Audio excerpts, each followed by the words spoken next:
Assalamualaikum warahmatullahi wabarakatuh.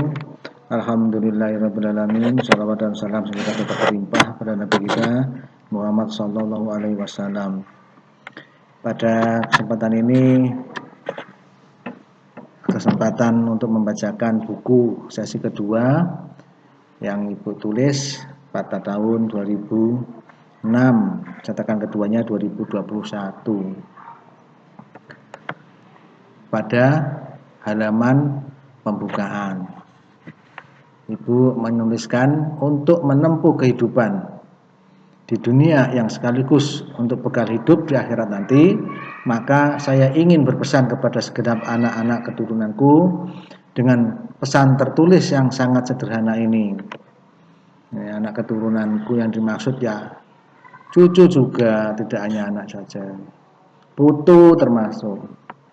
Dalil-dalil yang saya ambil dari Al-Quran atau hadis sangatlah sedikit karena keterbatasan kemampuan. Maka kalian hendaknya berupaya secara aktif menggali sendiri agar kita bisa mempertanggungjawabkan segala amal perbuatan kita selama hidup di dunia ini. Ini nasihat yang sangat bagus untuk kita. Kita hendaknya tidak henti-hentinya untuk mencari pengetahuan tentang Al-Quran dan hadis agar kita selamat di dunia dan di akhirat. Apabila kita berkeluarga bahkan beranak pinak, maka perihal pertanggungjawaban kita di hadapan Allah Subhanahu wa taala sangatlah dituntut. Bagaimana kita memelihara amanah tersebut demi terhindar dari siksa api neraka. Lebih-lebih kalau kita mempunyai anak yang apabila kita baik dan benar mendidiknya, mengasuhnya, bisa membawa kita ke surga. Namun apabila sebaliknya bisa menyeret kita ke dalam neraka. Ini Ibu juga memperingatkan kepada kita tentang pentingnya tanggung jawab kita kepada anak. Jangan sampai kita dituntut oleh Allah karena anak-anak adalah titipan dari Allah yang lupa oleh kita mendidiknya. Selanjutnya, kalau kita umpamakan anak kita beban, alhamdulillah Allah SWT yang Maha Bijaksana memberi beban tersebut tidak sekaligus langsung berat, tetapi berangsur-angsur atau sedikit demi sedikit.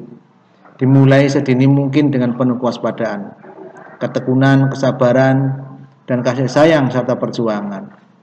Sedangkan merawat tanaman saja dibutuhkan ketekunan, kesabaran, dan kecakapan. Apalagi kita merawat anak yang mempunyai akal pikiran dan perasaan, sudah pasti membutuhkan perhatian dan perjuangan yang lebih besar daripada sekedar terhadap tanaman. Masya Allah, filsafat yang sangat luar biasa. Perlu kita renungkan. Petani nanam padi itu memang betul-betul perlu ketekunan. Tanpa ketekunan tidak akan berhasil padinya tumbuh dengan baik. Sabar dalam menunggu perubahan-perubahan pada tanaman tersebut, dan kecakapan, cakap dalam bertani. Apalagi kita ini, Masya Allah, kita harus lebih daripada itu, karena anak-anak adalah manusia yang punya pikiran dan perasaan. Untunglah Allah SWT memberikan petunjuk agar kita bisa mencapai hasil yang baik. Kita dianjurkan agar 1. Mengamalkan rukun iman, 2. Mengamalkan rukun Islam, 3. Sholat malam yang pengaruhnya antara lain perkataan kita menjadi berat dalam arti baik, dan bagi yang dinasihati bersedia menerima dan mudah mengikutinya atau mematuhinya. 4. Apabila akan menasihati anak-anak kita, cucu-cucu kita, alangkah baiknya kita bacakan dalam hati surat Toha ayat 25 sampai 28. Rabbi shrahli sadri wa yassirli amri wahlul 'uqdatam min lisani yafqahu qawli. Agar yang dinasihati bersedia menerima dengan baik, mudah dipahami dan mau mengikutinya. Masya Allah, Ibu tidak hanya memberi nasihat, tapi juga memberikan cara-cara untuk bisa kita mendidik anak-anak kita. Untuk mengamalkan nomor 1 sampai dengan 4 yang tersebut di atas, memang betul-betul diperlukan perjuangan yang gigih, tidak mengenal lelah atau lengah dengan semboyan sengsara sekarang, enaknya di akhirat.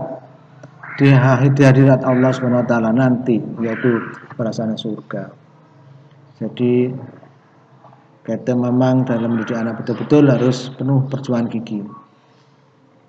Tidak boleh lengah. Adapun pesan-pesan yang akan saya sampaikan dikelompokkan menjadi 5 pesan, yaitu sebagai berikut. 1. Masalah kebesaran dan kekuasaan Allah. 2. Masalah nasihat.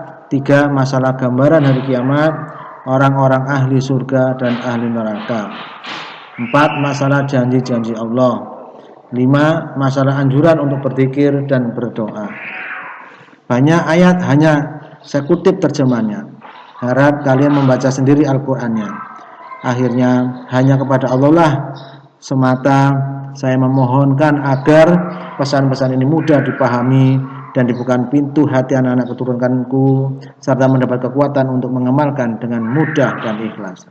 Ini mungkin salah satu doa ibu yang dikabulkan. Barangkali ini menjadi wasilah kita untuk memahami buku ini melalui video ini. Bila taufiq wal hidayah. Assalamualaikum warahmatullahi wabarakatuh. Ditulis oleh ibu kita Bu Bilqis tanggal 5 Juli 2006 di Surabaya. Demikian kurang lebihnya, mohon maaf. Assalamualaikum warahmatullahi wabarakatuh.